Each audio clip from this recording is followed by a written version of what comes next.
bagi pendapat saya lah kan, untuk peniaga lah. Peniaga, saya lebih fokus pada peniaga lah. Pasal sekarang kan lepas pada pandemik, so daripada PKP pun ramai yang kehilangan kerja.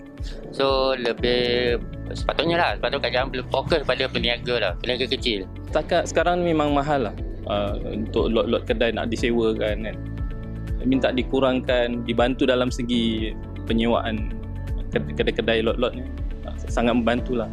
So bila harga barang naik, kita pun nak jual pun barang pun harga pun semakin mahal kan. So bila dapat atasi semua tu, kita pun boleh jual semula harga yang sebelum-sebelum ni lah. Subsidi naklah dibanyak, terutamanya barang-barang basah.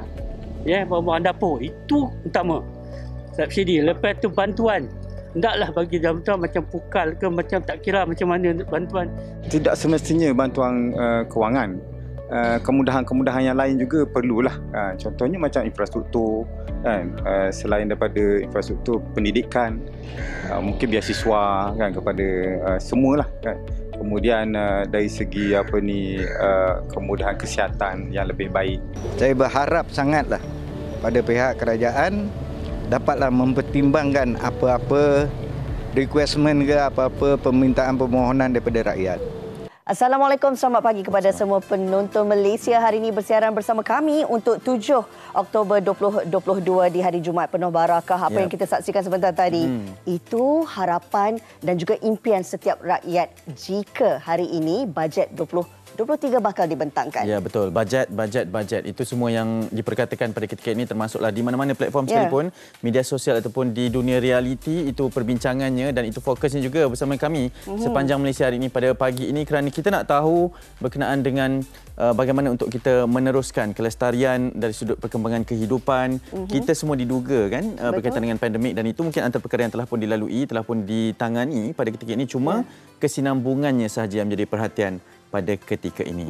Banyak sebenarnya yang kita nak bawakan hari ini, perbincangan berkenaan dengan bajet 2023. Dan pastinya anda harus setia kekal bersama kami untuk kita bawakan perbincangan ini bersama dengan pakar ekonomi yang kami jemput pada hari ini. Selain itu juga, yang pastinya ini khususlah untuk kita menyantuni rakyat di negeri Terengganu yang pastinya ketika ini sedang rancak berkarnival.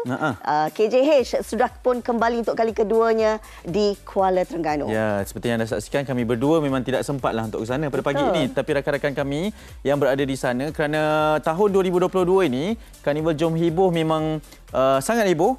Berbeza sedikit, ada pengisian-pengisian yang luar biasa menariknya, dan itu yang akan kita kongsikan kerana sahabat kita Fariha On berada di sana untuk berkongsi berkenaan dengan apa yang berlaku. Sebab ini masih early morning, awal pagi lagi ni. Pagi lagi ni. Kan? Kabarnya cuaca pun hari ini orang kata masih lagi hujan kan, sejuk-sejuk macam ni tak apa, ambil masa dahulu. Betul. Tapi kami nak kongsikan sekejap lagi apakah antara pengisian menarik yang anda harus bersama-sama mereka di Karnival Jom Heboh ini. Okey.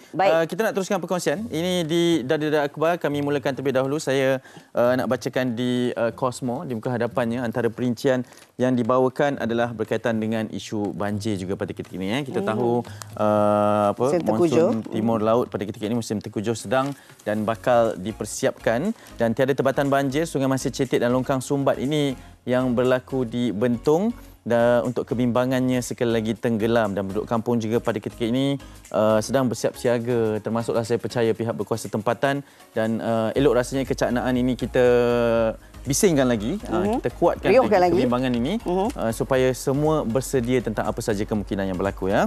Itu di Cosmo. Tetapi di harian Metro pula, ini kisah orang kita, masyarakat kita. Katanya orang kita suka membazir. Laporan dikeluarkan Perbadanan Pengurusan Sisa Pekerja dan Pembersihan Awam SW Corp mendedahkan sebanyak 4.081 tan makanan yang masih boleh dimakan dibuang rakyat Malaysia tahun lalu, yang mana kuantiti ini mampu memberi makan kepada 12 juta orang 3 kali sehari. Daripada jumlah itu, 24% sisa makanan berkenaan terdiri daripada sayur-sayuran dan daging yang boleh dimakan. Ya, menarik di utusan Malaysia ada dua perkara yang berkisarkan politik pada ketika ini. Di atas adalah berkaitan dengan Yang Muhammad Said Sadiq sama ada dibebaskan ataupun perlu membela diri. Tapi yang menjadi persoalan besarnya adalah berkaitan dengan perkara ini. Selain pada bajet, sama ada Parlimen bubar dengan tanda soal yang diberikan. Itu juga yang menjadi teka-tekinya. Dan saya nak tinggalkan anda dengan perkara tersebut kerana kita nak mulakan tipati ini. Izinkan saya, Rena. Silakan, untuk Hanif membawakan Miswan kepada anda berkenaan dengan antara perkara yang boleh kita kongsikan persediaan untuk mengetahui berkaitan dengan bajet 2023 yang akan dijangka dibentangkan pada petang ini. Untuk itu saya nak perkenalkan teruslah bersama dengan kami pada pagi ini Profesor Dr. Barjoya Bardai, pakar ekonomi daripada luar bersama dengan kita pada pagi ini. Assalamualaikum, selamat pagi Prof. Waalaikumsalam warahmatullahi wabarakatuh. Prof, tadi kita mulakan rancangan dengan harapan daripada rakyat. Saya percaya Prof juga telah melihat, membaca dan mengetahui berkenaan dengan antara harapan, komen-komen rintihan yang diinginkan untuk bajet 2023 ini. Surat khabar juga di semua platform media sosial juga berbicara berkenaan dengan bajet pada petang ini. Prof melihat secara umumnya, mukadimahnya perbincangan kita ini, Prof, harapan ataupun jangkaan terlebih dahulu untuk 2023, Prof. Okey, terima kasih. Bismillahirrahmanirrahim. Sebenarnya kita perlu balik kepada realiti belanjawan. Okey. Belanjawan ini merupakan satu rancangan peruntukan perbelanjaan untuk tahun hadapan. Yep. Dan dia diasaskan kepada rancangan Malaysia ke-12. Rancangan Malaysia ke-12 itu untuk 5 tahun dan ini merupakan tahun ketiga. Betul. Dan dalam tahun ketiga ini kita masih mempunyai sasaran untuk mencapai matlamat 9 tujahan dalam rancangan Malaysia ke-12. Dan tetapi kita di Malaysia ni tradisinya sejak lebih berdekad. Setiap kali belanjawan ada goodies yang akan diumumkan oleh Menteri Keuangan yang cuba menyentuh hati semua warga di Malaysia. Jadi tahun ini mana lebih-lebih lah kerana kita sedang menghadapi masalah. Jadi semua warga Malaysia, rakyat mengharapkan adalah sesuatu yang menyentuh mereka. Tetapi saya melihat bahawa dua perkara yang genting yang perlu ditangani dalam belanjawan ini kerana tahun depan akan merupakan tahun yang sangat mencabar kepada Malaysia. Malaysia secara sendiri adalah sedang menujah naik, mencapai puncak dalam pusingan ekonomi. Jadi pertumbuhan kita adalah bagus. Tahun ini insya-Allah 65%, tahun depan 45% dan tahun berikutnya sekurang-kurangnya 35%. Tapi kerana kesan daripada negara luar, negara seluruh dunia akan mengalami kegawatan, jadi kita takut kegawatan itu akan juga mengesani kita dan kerana itu dijangkakan inflasi akan berlaku lebih tinggi, harga barang-barang akan tinggi. Dan inilah yang perlu ditangani dalam belanjawan ini. Sekurang-kurangnya rakyat nak, kalau boleh harga barang janganlah naik supaya mereka boleh kekal hidup seperti ini. Kemudian yang keduanya, mana yang mereka mahu, apakah rancangan kerajaan untuk meningkatkan pendapatan mereka kerana pendapatan tidak meningkat. Dan bila pendapatan tidak meningkat, mereka hari ini 50% daripada kumpulan makan gaji mempunyai pendapatan hanya RM2,000. Sedangkan kos sara hidup RM2,500. Jadi bila mereka akan meningkatkan pendapatan dan keluar daripada kancah kemiskinan ini misalnya. Prof melihat kepada sebab saya suka apabila Prof berbicara berkenaan dengan cabaran pada tahun hadapan itu dialami oleh secara globalnya dari sudut ekonomi. Sebagai kerajaan yang memerintah pada ketika ini, melihat kepada di mana satu kepentingan yang perlu didahulukan untuk bajet 2023, sama ada kemampuan kita untuk survive, mengharungi ribut ekonomi seperti yang dikatakan oleh di Berita Harian ni, ribut ekonomi untuk 2023 ataupun memenuhi keperluan yang diinginkan oleh rakyat seperti yang Prof katakan tadi. Saya rasa dia boleh dilakukan secara seiring kerana kalau kita dapat menangani masalah kos sara hidup dalam negara, dia akan secara sendiri meningkatkan perbelanjaan dan dijangkakan bahawa tahun hadapan pertumbuhan negara akan banyak bergantung kepada perbelanjaan persendirian. Jadi berapa banyak isi rumah akan berbelanja akan menentukan tahap keluaran negara kasar. Jadi lebih banyak pendapatan yang mereka ada, lebih baik akan menjadi prestasi ekonomi. Jadi kita perlu ada kedua-dua rancangan jangka pendek menangani krisis yang akan mengesani kita daripada luar negara, dan di masa yang sama bagaimana menolak pendapatan meningkat dengan meningkatkan produktiviti misalnya. Okey, baik. Prof, sebelum kita lanjutkan perbincangan, kita nak saksikan terlebih dahulu sekali lagi harapan orang ramai berkaitan dengan pembentangan bajet 2023.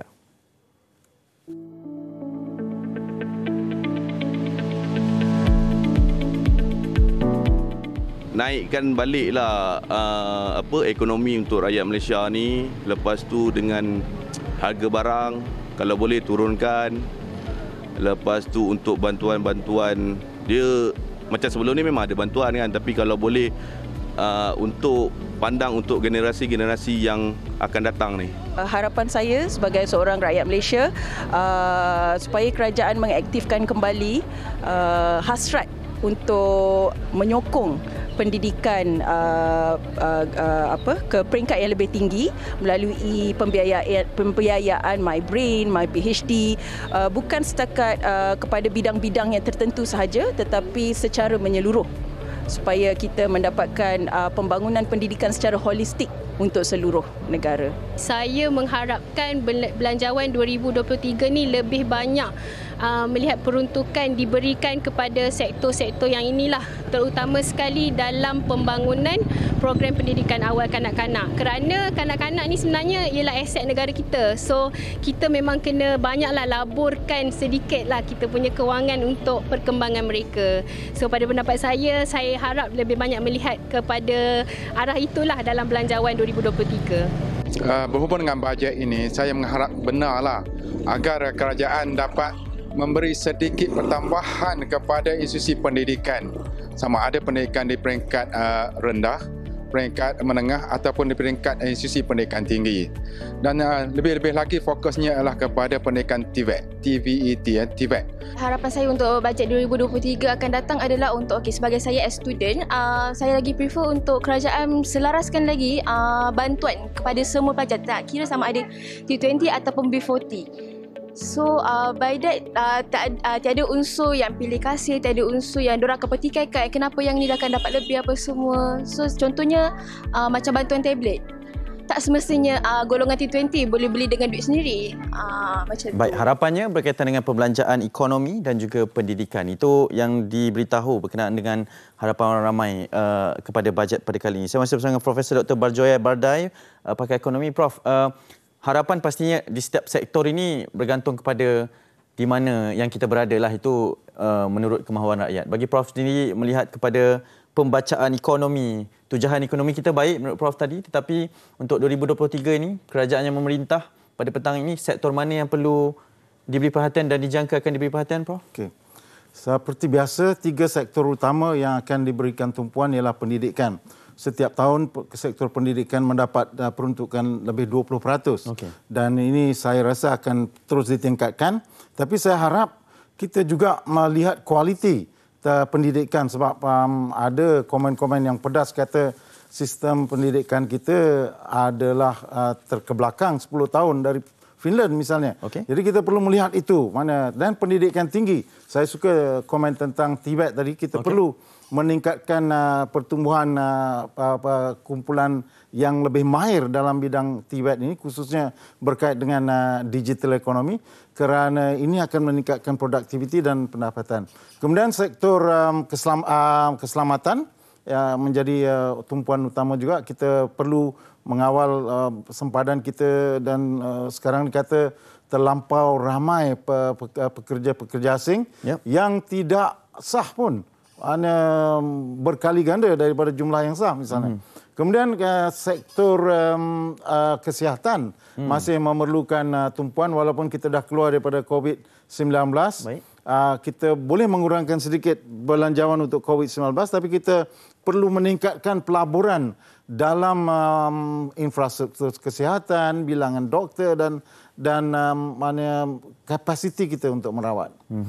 Kemudian kita baru perlu memikirkan bagaimana untuk menangani biasanya cabaran yang masih ditekankan mengikut ramalannya ialah kita nak cuba memacu ekonomi, kita nak memastikan ekonomi mampan. Dan juga kita perlu meningkatkan kesejahteraan dan kesejahteraan isi rumah ini akan menjadi tumpuan yang paling penting mungkin. Baik, Prof, kita melihat bajet 2022 dan juga 2021 terutamanya sebelum ini lebih untuk ke arah pemulihan rangsangan ekonomi itu sendiri ataupun sektor kesihatan itu sendiri. Dan 2023 tadi Prof berbicara berkenaan dengan memperkukuh pemulihan, memudah cara pembaharuan ke arah kemampanan daya tahan ekonomi dan juga kesejahteraan. Jadi ini bermaksud ada spekulasi yang mengatakan bahawa bakal menjadi bajet yang lebih berbanding pada tahun-tahun sebelum ini, dan ada juga perdebatan mengatakan bahawa tidak perlu bajet yang lebih. Jadi bagaimana sebenarnya pemahaman bagi kita semua di rumah ni untuk mengetahui berkenaan dengan yang mana satu lebih baik, Prof? Sebenarnya biasanya belanjawan tiap tahun akan dipadankan mengikut keluaran negara kasar. Bila saiz keluaran negara kasar meningkat, belanjawan akan ditingkatkan. Jadi setiap tahun kerana keluaran negara kita meningkat dengan besar, belanjawan pun meningkat, dan tahun lepas kita memecah rekod 332.1 bilion, itu merupakan yang tertinggi. Tapi saya rasa tahun ini kita mungkin memecah rekod lagi. Kerana KDNK kita telah meningkat lebih dari 1.5 trilion. Kemungkinannya kita mencecah lebih dari 350 bilion. Ada yang meramalkan sampai 400 bilion. Betul? Saya harap tidaklah. Sebab kita juga perlu melihat kemampuan dari segi dana, di mana kita nak cari dana. Kita perlu meminjam, dan kalau kita meminjam, kita punya hutang negara sekarang ni mencecah 1 bilion lebih. Mana 1 bilion 1.015 bilion. Jadi kita perlu memikirkan itu, kerana kita tidak mahu hari ini pun 6.5% daripada hasil kerajaan didedikasikan untuk bayar hutang saja, bayar faedah saja mana. Jadi kita tidak mahu itu berlaku untuk jangka panjang. Kita perlu mengawal defisit bajet, dan kita mempunyai sasaran defisit bajet 3.5% menjelang 2025. Jadi sekurang-kurangnya tahun ini kalau boleh kita kurang daripada 6% defisit bajet, insya-Allah. Prof melihat kepada maksudnya di sini bajet yang besar bukan bermaksud bajet yang baik bagi negara kita? Ya, sebab belanjawan yang besar menyebabkan kita kekurangan, menyebabkan kita perlu meminjam dan merupakan masalah jangka panjang kepada kita. Tapi di masa yang sama, kita perlu melihat tahun 2023 adalah merupakan satu lagi tahun krisis bagi Malaysia. Jadi di waktu krisis kita mungkin perlu berbelanja lebih sedikit daripada biasa.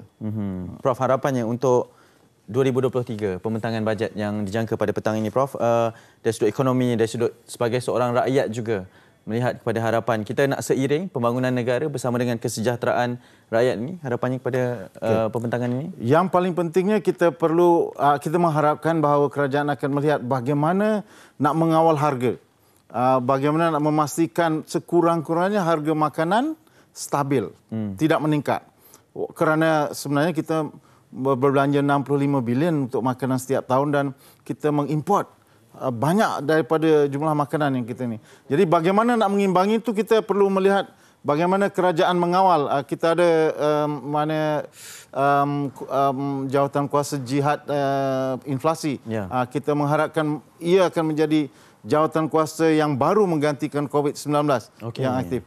Kemudian kita perlu nak mendengar apakah rancangan jangka pertengahan dan panjang kerajaan untuk meningkatkan pendapatan semua isi rumah dan kumpulan pekerja misalnya. Sekarang ni kita nak misalnya kerajaan menyatakan sasaran jelas. Dalam masa 5 tahun, purata pendapatan isi rumah dan pekerja tidak kurang dari 5,000 kata misalnya. Jadi itu memberikan bukan saja satu harapan, tapi satu motivasi untuk setiap orang pergi menjalani latihan, pergi mengikuti satu program untuk meningkatkan produktiviti mereka, dan insya-Allah gaji mereka akan meningkat. Dan kemudian banyak lagi program yang perlu berterusan dalam sektor pendidikan, dalam sektor kesihatan dan keselamatan yang perlu ditunjukkan. Satu aspek yang perlu juga ditangani ialah pembangunan seimbang di antara negara-negara negeri-negeri yang dianggap kurang maju Sabah, Sarawak, Perlis, Terengganu, Kelantan perlu mendapat tumpuan yang lebih. Baik, itu satu kesimpulan secara konklusifnya daripada Profesor Dr. Bajoy Bardar, pakar ekonomi yang bersama kita berbicara berkenaan dengan bajet 2023, harapan rakyat dan kita semua berkenaan dengan pembentangan pada petang ini. Terima kasih Prof. Saya percaya antara yang sibuk juga untuk mengikuti perkembangan pada petang ini. Jadi sama-sama juga akan kita nantikan dan kita nak teruskan berkaitan dengan perkembangan terkini bursa saham terlebih dahulu di dalam negara kita. Apa yang diniagakan yang paling aktif pada ketika ini berkenaan dengan bursa saham Malaysia, 5 kaunternya. Yang pertama adalah Batu Kawan Berhad. Nilai terkini adalah pada nilai 21.080, manakala kaunter United Plantation Berhad 14.260, Genting Berhad 4.620, Pintaras Jaya Berhad 2.220 dan juga Carlsberg Brewery Malaysia Berhad 22.680. Ini 5 kaunter yang paling aktif setakat 7 Oktober 2022 dan seterusnya. Kadar pertukaran wang asing yang perlu kita ketahui juga sangat penting kerana ianya boleh membabitkan kerancakan ekonomi. KDNK kita, $1 Amerika Syarikat jatuh kepada RM4.64 Malaysia nilainya. $1 Singapura juga perlu kita perhatikan kerana peningkatan kepada RM3.25 Malaysia. RM100 Indonesia 0.03, 100 Baht Thai 12.42, manakala 100 Won Korea 0.33. Dan seterusnya adalah berkaitan dengan saya percaya ramai yang mengikuti perkembangan ini juga. Harga terkini emas semasa pada ketika ini ada peningkatan untuk 916 iaitu 22 karat dengan harga semasanya per gram RM267.51 Malaysia, manakala emas 999 RM291.75 untuk per gram nilainya. Itu perkembangan yang saya percaya ramai sekali yang meminati untuk ikutinya. Prof, terima kasih sekali lagi kerana sudi bersama kami dan kita nak berhenti rehat seketika kerana selepas ini banyak lagi perkongsian bersama kami di Malaysia hari ini.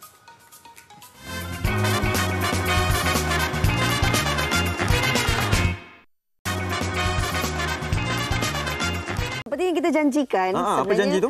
Kita janji nak bawa penonton Malaysia hari ini untuk kita tinjau keadaan di negeri Terengganu yang mana ketika ini rancak berjalannya Karnival Jom Heboh.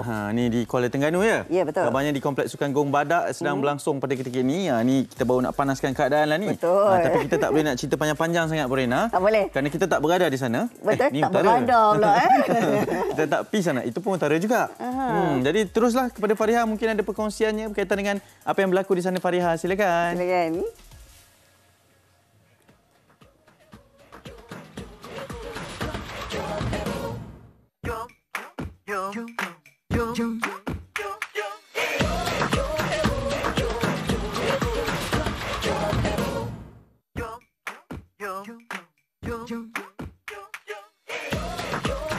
Baik, Assalamualaikum, selamat pagi diucapkan buat semua penonton Malaysia hari ini. Terima kasih rakan-rakan di MHI.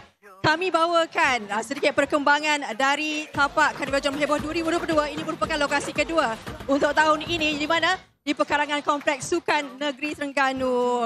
Selamat pagi orang Terengganu. Lambai sikit pada belakang, lambai sikit. Ini dia antara yang memeriahkan lagi di studio Drama Sangat. Jadi saya berada di sini bersama dengan pengunjung-pengunjung yang telah pun memenuhi ruang di studio Drama Sangat ini. Anak-anak kita masih lagi tekun memperjuangkan semangat untuk pertandingan mewarna ini. Apa pun sebenarnya banyak sangat aktiviti yang kami sediakan di studio Drama Sangat ini. Selain daripada aktiviti mewarna, kita ada maskot Alif dan Sofia. Ini animasi pendek yang cukup popular di kalangan anak-anak. Tapi sebenarnya ada satu lagi yang sangat menarik. Saya bukan seorangan, tetapi ada teman. Teman tapi mesra. Kita dah bersama dengan Mak Adam. Ini dia Mak Adam, antara pelakon untuk God Commando. Assalamualaikum. Assalamualaikum semua. Make some noise. Molek sini. Jumpa belaka hari ni. Okey. Cantik kah? Baru pagi ni tapi cantik sangat. Cantik sangat. Mak, okey, untuk penonton MHI hari ini, apa yang sebenarnya akan dilakukan oleh Mak pada hari ini di studio Drama Sangat nanti? Aktiviti yang akan jalankan? Untuk hari ini? Mak nanti bersama dengan pengunjung-pengunjung nanti. Ya, saya akan bercerita tentang kita punya drama yang masih ditayang di 39 di TV9 sekarang, Guard Komando. So kalau korang belum tengok lagi, korang kena tengok Guard Komando. Setiap Rabu dan juga Khamis 10.30 malam di TV9. Baik, dan Mark akan bersama dengan pengunjung-pengunjung di tapak Karnival Jam Heboh di Kuala Terengganu bermula pagi ini hingga jam berapa nanti, Mark? Kalau boleh saya nak duduk sinilah selama-lamanya. Sebab seronok sangat tengok orang-orang ke sini. Mungkin kita boleh saksikan ini dia semakin ramai memenuhi studio drama sangat. Tapi kita tahu juga God Komando ni apa ceritanya ni? Kalau masa hari ni baca God Komando, apa dia ni cerita? Sebenarnya ini cerita tentang satu keluarga yang menjadi pengawal keselamatan di satu kampung. So ke dalam drama Guard Komando ni, this is a comedy drama. Ada Syamsul Gaugau, kita ada Jigi Masin dan juga Finde Bakri. Baik. So cerita dia, kita orang setiap hari kalau ada masalah kita akan selesaikan masalah tu. Atau kalau ada yang memerlukan minta tolong, kita akan tolong. Faham? Saya faham. Okey, itu setiap hari Rabu dan juga Khamis 9.30 malam di TV9. Yep. Okey, kita nak cerita hari ni lah sebab ramai peminat Mark makin menghampiri Mark ni. Yeah. Kita nak tanya mungkin pengunjung-pengunjung Jam Heboh hari ni sebab kita lama dah tak datang Terengganu ni. Kita dah lama tak datang Terengganu ni. Dah lama. Mari. Okey, mari Kak. Kita nak tanya beberapa pengunjung. Kak. Hok baju merah ni. Bangga Kak. Okey. Wow. Siapa nama ni? Zahma. Zahma dari mana, Kak? Dari Kuala Nerus. Kuala Nerus sini, dekat je. Dekat je dekat Pak Maidin Komanda. Datang dengan siapa, Kak? Anak-anak. Dengan anak. Oh, ni anak kakak. Dia melukis sekarang. Sado. Okey, hari ini seawal jam berapa tadi akak sampai? 9. Bila ada Jam Heboh macam ni, apa yang akak nak sangat tengok? Nak tengok Mak Adam sangat ke? Hati-hati macam Mak Adam lah. Mana molek Terima kasih. Okey, nanti sama-sama sampai petang lah dengan Mak Adam. Mak Adam nak duduk sini sampai lama-lamanya. Tahu lah tu. Kak, sekarang ni saya tengah tengok, tengah cari keropok lekor. Ke mana nak dapatkan? Oh, dapat kat Losong lah. Ya. Ke mana? Tak tahu nama apa tempat tu. Kedai tu tak tahu kedai mana. Semua sedap. Tapi diorang cakap kat airport ada, betul? Airport? Ya. Ada. Okey. Selamat. Okey. Terima kasih, Kak. Okey, boleh tengok juga ini hasil anak-anak kita mewarna. Ejen Ali ni, ada Alif Sofia. Dan nanti keputusannya akan diberikan beritahu selanjutnya. Di atas tu ada maskot. Jangan lupa untuk ramai-ramai, Mark. Panggil ramai lagi datang sini. Ya guys, orang-orang Terengganu, mari sini, datang sini. Ini kan Terengganu kita kan? Terengganu kita. So sekarang ni dah ramai orang, kita akan berada di sini hari ni sampai besok. Ada macam-macam yang berlaku kat sini. Bawa sekeluarga kat sini. Jangan duduk kat rumah, okey? Come. Yang pentingnya datang sini bawa payung. Dan nanti di studio Drama Sangat juga kita akan bawa Kak Umi Nazira. Kita ada Izu Islam. Kita ada Nabil Akil. Kita ada Rina Diana. Lepas tu kita ada juga pemain bola sepak Terengganu FC 2. Kita bawakan Said Nasrul Haq dan juga Muslihuddin. Wow. Peluh dah, Mek. Peluh dah. Okey, jangan lupa untuk jumpa belakang hari ini dekat Kuala Terengganu. Karnival Jam Heboh nanti. Dan pastinya nanti kita tengok, boleh tengok lebih dekat tak bang? Ya, kita tengok hasil anak-anak mewarna ni. Tengah melukis. Ejen Ali. Kita ada Alif Sofia. Alif dan Sofia. Di atas pentas ni, nanti kita ada Alif Sofia, pasangan adik-beradik. Ni adik-beradik, Mak. Yang belakang tu dua orang tu kembar, nama dia Mina dan Mila. Okey. Hi guys. Okey, Mak. Terima kasih bersama-sama dengan kami di MHI. Sama-sama. Sehingga nanti kita jumpa lagi sampai petang malam InsyaAllah. Okey. Apapun nanti jangan lupa bawa anak-anak dan juga ahli keluarga bersama untuk Karnival Jam Heboh di Terengganu ini. Bawa payung, bawa baju hujan dan sebagainya. Cuaca tidak menentu. Nanti kita bawakan juga perkembangan terkini esok bersama Fitri Yahya. Jangan lupa di MHI. Baik, kita terus bersama rakan tugas Malaysia hari ini. Tadi saya percaya Mak Adam tadi tu, apa yang dia cakap tu mungkin 50% je kita faham lah. Ataupun orang Terengganu. Dia cuba untuk bercakap logat Terengganu kan. Betul. Terengganu kita katanya. Okey, kita ada perkongsiannya. Dan seterusnya kita nak berehat seketika. Selepas ini untuk anda yang meminati sukan, kami nak bawakan istimewa Hari Sukan Negara.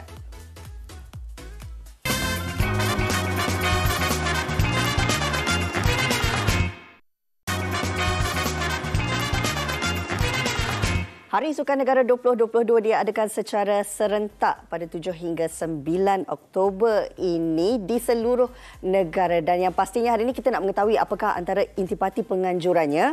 Untuk itu saya nak mengucapkan selamat datang kepada YB Senator Datuk Seri T. Lian Ker, Timbalan Menteri Belia dan Sukan di MHI pagi ini. Selamat pagi Datuk Seri. Selamat pagi, terima kasih. Okey, kita terus nak bawakan Hari Sukan Negara pada tahun ini, YB. Mungkin YB boleh cerita sedikit berkenaan dengan Hari Sukan Negara untuk tahun ini dan objektif penganjurannya. Silakan.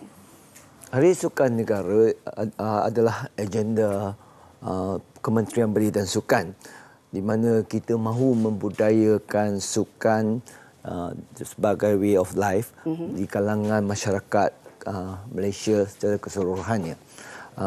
Selaras dengan aspirasi untuk menjadikan Malaysia sebagai sebuah negara sukan, seiring juga dengan visi Sukan Negara 2030 ataupun VSN 2030 yang bakal dilancarkan pada 8 hari bulan Oktober ini. Melalui visi Sukan Negara 2030, Kementerian Belia dan Sukan telah pun menetapkan 3 kriteria utama bagi mencapai status negara bersukan, iaitu kita mahu 2/3 daripada rakyat Malaysia untuk bersenam, bergiat secara aktif sekurang-kurangnya 5 kali seminggu. Dan dalam itu, pencapaian sukan prestasi tinggi secara terancang dan secara konsisten. Dan ketiga, kita mahu industri sukan dijadikan sebagai permacu dan juga penggerak utama pembangunan sukan dalam negara. Ya.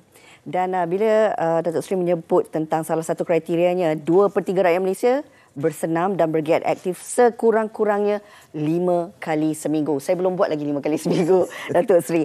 Tapi kita akan cuba. Cuma bila menyentuh tentang penganjurannya, terdapat indikator yang menyatakan rakyat Malaysia ni malas bersukan. Benarkah, YB? Kalau kita tengok daripada ranking kenegaraan, negara kita dalam ke-60. Jadi berdasarkan kajian Indeks Budaya Sukan Malaysia ataupun IBSM pada tahun 2021 telah mencatatkan nilai skor sebanyak 52.02 bagi penlibatan rakyat Malaysia di tahap yang sederhana. Kajian IBSM 2021 melibatkan 2 domain ataupun 5 indikator, iaitu satu domain penglibatan, indikatornya ialah keaktifan, dan domain yang kedua ialah domain semangat kesukanan. Yang domain penlibatan cuma 50% kita capai, domain semangat kesukanan 60.5%, dan indikatornya ialah kesukarelawanan, dedikasi, perbelanjaan dan juga sumbangan. Jadi Indeks Sukan Malaysia juga menunjukkan penlibatan rakyat Malaysia bersukan adalah sebanyak 50%, iaitu aktif sebanyak 13.4%, iaitu sebanyak tempoh masa 150 minit sukan seminggu. Dan yang sederhana aktif ialah 59.9% ataupun 30 hingga 149 minit bersukan seminggu, dan kurang aktif adalah seramai 26.7%, di mana mereka bersukan kurang daripada 30 minit seminggu. HSN ataupun Hari Sukan Negara mampu meningkatkan skor penlibatan sukan dalam kalangan masyarakat, menerusi lebih banyak penganjuran, juga menyemarakkan penyertaan dalam program dan aktiviti sukan. HSN bertujuan ialah untuk meningkatkan kesedaran tentang kepentingan bersukan, seterusnya mewujudkan masyarakat yang cergas, masyarakat yang aktif. dan juga mengharapkan untuk dapat memupuk dan menyemarakkan semangat perpaduan di kalangan rakyat kepelbagaian yang berbagai kaum melalui sukan. Dan yang ketiga, kita ingin mengukuhkan ekonomi negara menerusi pembangunan dan juga permekasaan industri sukan. Kita telah mengadakan akaun satelit sukan di mana ia akan rujukan utama dalam mengukur sumbangan industri sukan terhadap ekonomi negara akan kita siapkan pada tahun 2023. Kita harap rujukan yang sahih dan pemantauan prestasi ekonomi serta perancangan strategi dan juga pengubahan dasar ke arah memperkasakan industri sukan ini dapat menjayakan pembudayaan sukan di kalangan rakyat Malaysia. Kalau boleh YB kongsikan jugalah berkenaan dengan data industri sukan tempatan di negara kita. Kalau kita tengok data industri sukan tempatan, senilai keseluruhan industri sukan pada tahun 2017 adalah sebanyak 18.8 bilion ringgit. Dan anggaran jumlah pendapatan penganjuran sukan masa pada 2019 adalah 1.3 bilion ringgit. Dan daripada itu, dari segi nilai barangan sukan yang telah dibelanjakan tahun 2018 adalah sebanyak 916 juta yang telah diimport, dan yang diekspor buatan daripada negara kita adalah sebanyak 756 juta. Jadi secara keseluruhannya aliran kewangan dana keluar negara adalah lebih. Dan juga daripadanya jumlah jualan barangan sukan 2020 yang telah kita dapat data ialah 272 juta. Ini telah menunjukkan bahawa industri sukan ini kita dapat memperkembangkan supaya kita dapat mengungkung aliran keluar dana ringgit, wang ringgit Malaysia. Baik, YB, mungkin YB juga boleh kongsikan kepada penonton Malaysia hari ini berkenaan dengan tarikan dan kelainan yang disajikan pada Hari Sukan Negara ini dan bagaimana cara untuk orang ramai yang berminat menyertai sambutan Hari Sukan Negara peringkat kebangsaan. Silakan, YB. Kita telah mengadakan pelbagai aktiviti yang dapat kita program-program aktiviti telah kita rancangkan sepanjang penganjuran Hari Sukan Negara yang merangkumi peringkat daerah, peringkat negeri dan juga peringkat kebangsaan. Peringkat kebangsaan Majlis Perasmian Sambutan Hari Sukan Negara tahun 2022 akan disempurnakan oleh Perdana Menteri Yang Amat Berhormat Datuk Seri Ismail Sabri pada 8 Oktober 2020 bertempat di dataran Istana Kehakiman Putrajaya mulai jam 7 pagi. Dan program aktiviti KBS adalah menerusi Jabatan Belia dan Sukan dan juga negara iaitu JBSN dan juga Sekretariat Industri Sukan serta rakan strategik kementerian dari swasta, NGO dan antaranya ialah 6 hingga 9 Oktober 2022 kita akan mengadakan Expo Industri Sukan Kuala Lumpur di Kompleks Sukan Negara Bukit Jalil. Platform bagi KBS adalah untuk menunjukkan potensi dan sumbangan industri sukan terhadap pembangunan ekonomi negara, menghimpunkan semua penggiat dan pemain industri sukan yang terdiri dari pelbagai segmen seperti peruncitan, pengurusan fasiliti, pengeluaran barangan sukan, perunding acara, teknologi, perubatan, pelancongan sukan dan banyak lagi. Dan pelbagai acara telah kita susunkan seperti expo, pameran, jualan peralatan, produk, perkhidmatan sukan, persidangan industri sukan, penganjuran sukan dan sebagainya. Dan kita mengharapkan dapat mengadakan expo industri sukan antarabangsa pada tahun depan. Jadi di hari 7 Oktober pula kita akan adakan program Iconic Neon Ride di dataran Istana Kehakiman dan 8 hari bulan kita ada program Fun Ride, Mega Aerobic Challenge, 1,000 Liga Kebangsaan, Carnival Inspire OKU, kejohanan ekspor, e-sport, dodgeball, seni mempertahankan diri, hado, kejohanan fuksa 24 jam jualan barangan sukan dan juga pameran agensi-agensi kerajaan. Orang ramai yang berminat untuk menyertai mana-mana program ini dan aktiviti ini di bawah Hari Sukan Negara bolehlah melayari portal www.harisukannegara.my bagi tujuan untuk pendaftaran dan juga untuk mendapatkan maklumat terkini ataupun maklumat lanjut untuk mulai daripada hari ini. Wow, menarik bila kita dengar pelbagai aktiviti sukan yang ada sebenarnya Hari Sukan Negara ini, dan bagi mereka yang mungkin berada di luar Putrajaya, anda boleh dapatkan info terkini di Jabatan Belia dan Sukan Negeri masing-masing atau Pejabat Belia dan Sukan Daerah yang berdekatan. YB, terima kasih banyak-banyak untuk perkongsian dan intipati Hari Sukan Negara. Semoga semuanya berjalan dengan lancar di hari pelancarannya juga. Esok kabarnya ya, 7 pagi. Kita doakan semoga semuanya berjalan lancar. Yang pastinya sukan menyatukan rakyat. Kita nak berehat seketika. Kembali lagi selepas ini.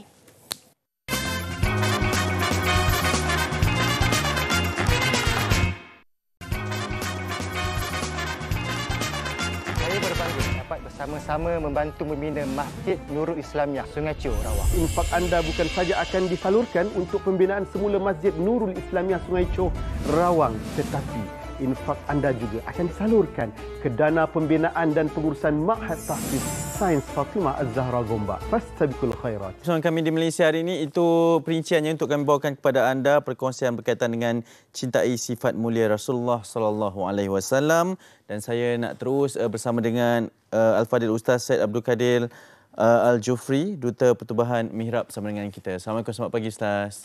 Waalaikumsalam warahmatullahi wabarakatuh. Selamat pagi. Alhamdulillah. Ustaz, ini adalah bulan Rabiul Awal, bulan kelahiran junjungan besar Nabi Muhammad SAW. Mungkin Ustaz boleh kongsikan antara peristiwa penting yang berlaku sepanjang bulan ini, Ustaz? Ya, bismillah, alhamdulillah. Bila kita berada dalam bulan Rabiul Awal, dia memang akan menggamit kita kepada Rasulullah SAW. Cinta kita, rindu kita kepada baginda. Ialah kita ni memang sebagai seorang manusia, memang kita akan mudah untuk mengingati peristiwa apabila berulangnya tarikh tersebut, kan, tarikh kelahiran kita, tarikh kelahiran pasangan kita, mungkin tarikh perkahwinan kita, mungkin tarikh lahir anak kita, kan, apa-apalah. Dia memang bila tarikh itu berulang, kita akan rasa lebih menggamit memori, orang kata. Betul. Macam tu jugalah dengan, dan bukan macam tu, bahkan lebih lagi daripada tu, ingatan kita pada Nabi SAW bila datangnya bulan Rabiul Awal. Sebab bulan Rabiul Awal paling kurang ada 3 peristiwa besar yang berlaku pada Nabi SAW, iaitu kelahiran baginda, hijrah baginda dari Mekah ke Madinah, dan juga kewafatan baginda. So 3 peristiwa ni peristiwa yang bukan calang-calang, bukan kaleng-kaleng. Besarnya peristiwa ni, kelahiran Nabi SAW sangat besar kerana baginda diutuskan rahmat pada seluruh alam. Bukan rahmat untuk individu, bukan rahmat untuk orang tertentu, untuk bangsa tertentu, untuk masa tertentu, tapi untuk seluruh alam. Bayangkan.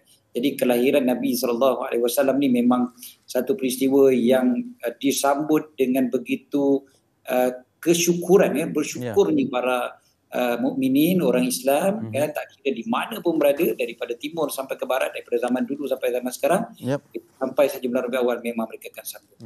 Ustaz, mungkin antara amalan yang sangat diunjurkan oleh baginda Rasulullah adalah berkaitan dengan amalan berinfak. Dan ini mungkin antara pahala berterusan kepada kita juga, Ustaz. Bila kita sebutkan tentang kelahiran Nabi SAW ni, kita sambut, tentulah kita nak mencontohi baginda. Kan? Nak contohi baginda Nabi SAW, itu yang penting. Itu tanda kita cinta pada baginda.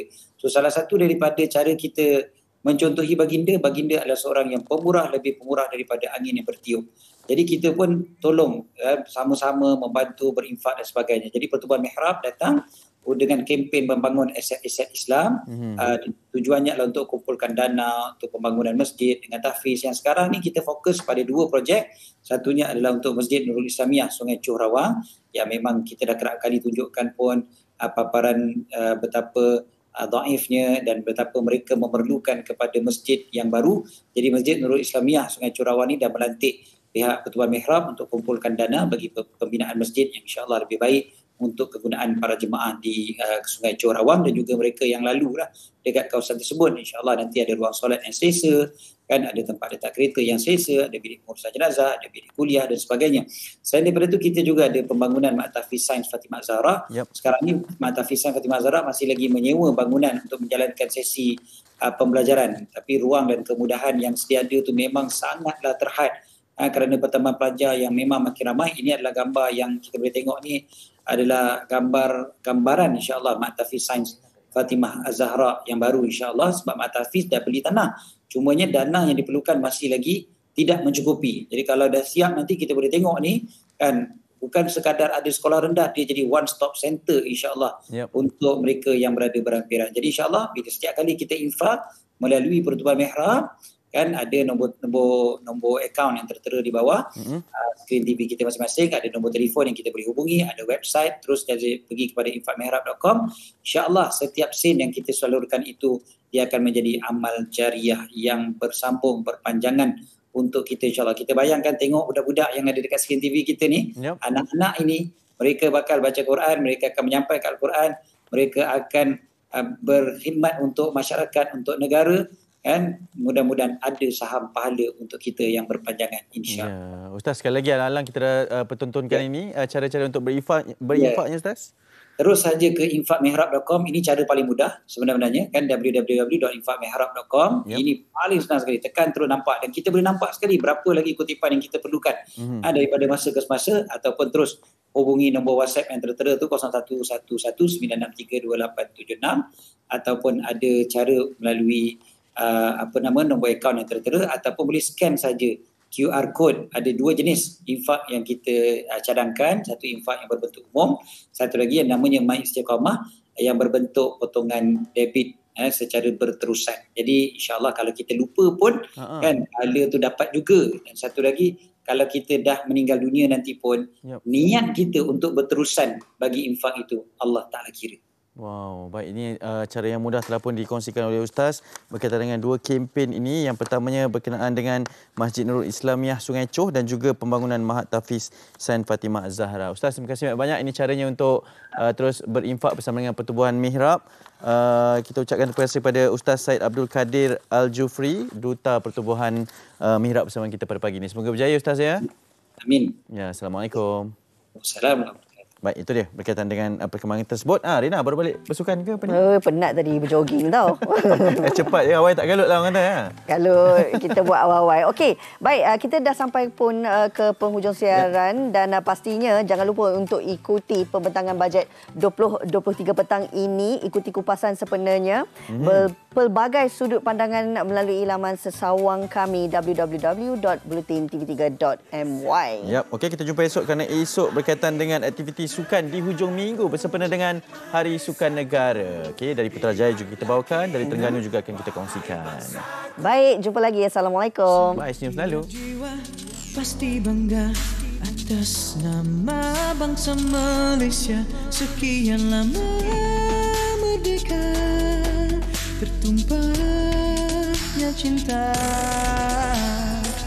Usia kita makin dewasa, berkali-kali kita diuji, kasihnya bangsa dibela. Maruah